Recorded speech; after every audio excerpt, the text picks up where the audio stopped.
Okay, today let's talk about partitioning rectangles into equal rows and columns. First thing I want to do is talk about the vocabulary. So this word partition, this is just a fancy word for divide or separate. So we took this rectangle and we have divided it or separated it into a certain number of rows and columns. Equal meaning exactly the same. So when you're doing it digitally like this, it's super easy to make it equal, exactly the same. But when you're drawing it, it's a little more difficult. So you could fold your paper and then draw the lines on the fold, which would maybe make it a little easier for you.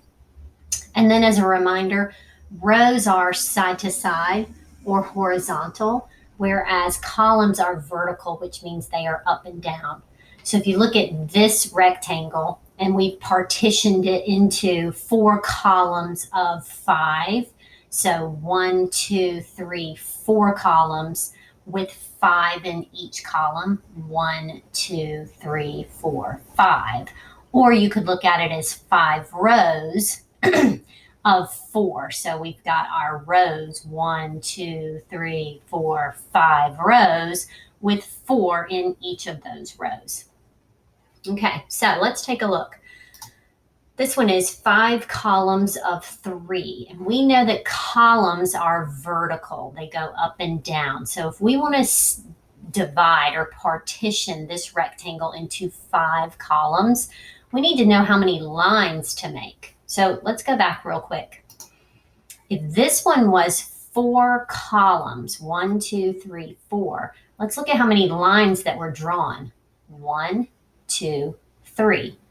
3 is 1 less than 4. So when you want to draw your columns, you want to draw 1 less than the number they're asking for. So if we want 5 columns, we're going to draw 4 lines. So let me get my line. And this won't be perfect, but I'm going to do my very best. And I'm going to say, oops. So 1, we get another line, 2,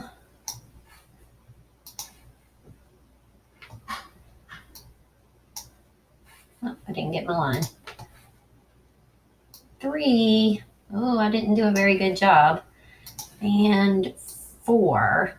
Okay, so since this is digital, I can actually take my lines and kind of drag them over a little bit. 1, 2, 3, and straighten that one up, and 4.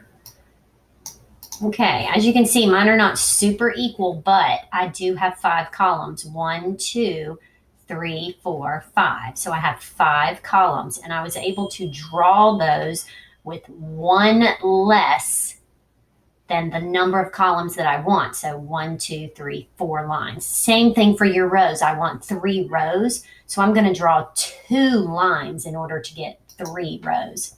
So I've got 1, and let me get a line again, 2. So I did 2 lines, which gave me 1, 2, 3 rows. Okay.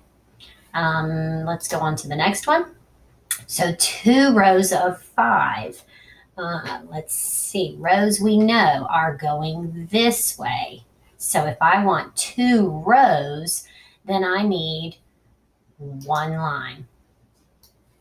So there's my 2 rows, 1, 2.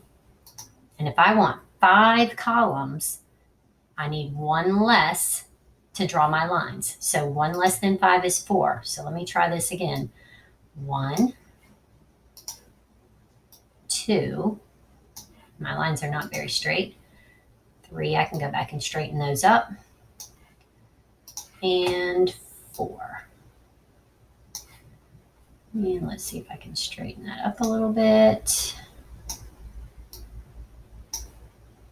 Okay, and I have 1, 2, 3, 4, 5 columns and 2 rows.